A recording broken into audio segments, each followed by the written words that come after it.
Darren and I farm in South Dakota, and if we're putting in an annual cover crop, well, when we talk about terminating cover crops, doesn't really matter because the winter is going to kill these things off.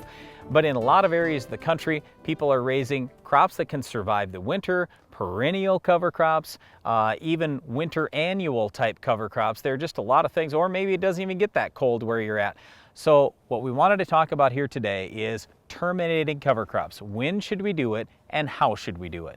When you talk to soil scientists across the country and some of the highest yielding farmers, they'll tell you they want something living out in your field as long as possible. This is going to be a home, it's going to be a food source, it's going to be something for all the living things in your soil to work with.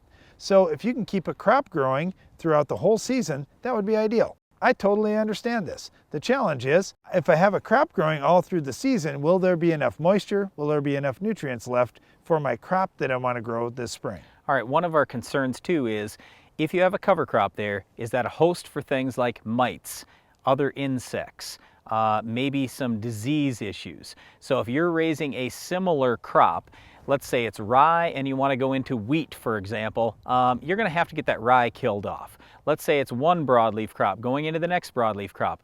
You may again want to have what we would call eliminating the green bridge. You want to have no green bridge. You want to have everything black for a couple weeks in advance. But certainly it's possible if you were raising, let's say, rye, a grass crop, and you want to come in with a broadleaf crop, you could seed right into that. You wouldn't even have to kill it off in advance. So there are some different timings you need to look at. So one of the big determining factors on this timing thing is, well, are you in a dry part of the country or are you in a wet part of the country? Now, if you get plentiful moisture all throughout the season, you can certainly wait a lot longer before terminating that crop, and maybe you can go ahead and just plant your next crop right in and kill it at that point. If you're in a dry area of the country, moisture is really, really important. And oftentimes we're seeing better luck and better results if we can kill that cover crop earlier so it's not competing for some of that moisture that we're going to need for our next crop. By earlier, Darren's talking about even in the fall, terminating the cover crop early in the fall in dry areas of the country, as opposed to waiting and letting it grow into the spring. But when we talk about how we're going to control the cover crop, it obviously depends on which cover crop we have. So a lot of people in burn down situations are using Roundup, but with these cover crops, you've got two issues. Number one, you've got good lush growth, so it might take a higher rate than you're normally using. And then the second thing is coverage. We've had it too, where we've tried to spray our cover crop out. We sprayed it with Roundup. Oh, it looks like everything's working, so a lot of stuff dies back, and then there's a bunch of little stuff that was growing that we weren't able to kill. We didn't get great spray coverage. So I'm simply trying to say it may take 2 burn downs in order to get your cover crop completely killed off if you've got a nice thick cover crop. And don't skimp on the rates. When you're trying to burn down a cover crop, you've got to use a very strong rate of product, you have to use the right product, and you have to get great coverage. If all those three things come together, burning down a cover crop is not as difficult as you think.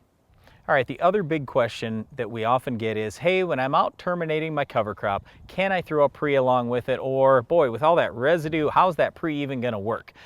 You know what, for a lot of these pre's, they do go down through the residue, they get in the soil with moisture, so I'm not all that worried about it. Certainly you can't use products like Treflan that are going to evaporate immediately, but something like Prowl could be used, something like Dual. I mean, most of the products out there. If you're going to do it though, Brian, you've got to do it early, because if you wait till the last minute and then you say, hey, you know what, it's the middle of May here, weeds are starting to pop up, I'm going to spray my burn down now and I'm going to do this. Hey, you can burn down the weeds that are up, but there might be some more that are popping up tomorrow. And if you want that pre to work, it's got to have enough moisture to get off the residue, down into the soil and into those weeds. So don't wait till the last minute to do it if you're trying to put out a residual pre.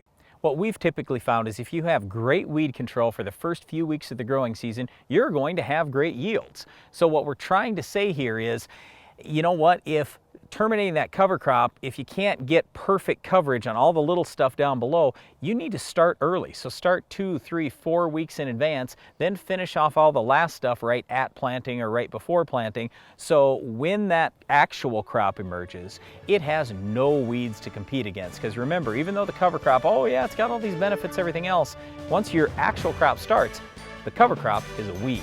And speaking of weeds, we'll show you how to stop our Weed of the Week. It's coming up next.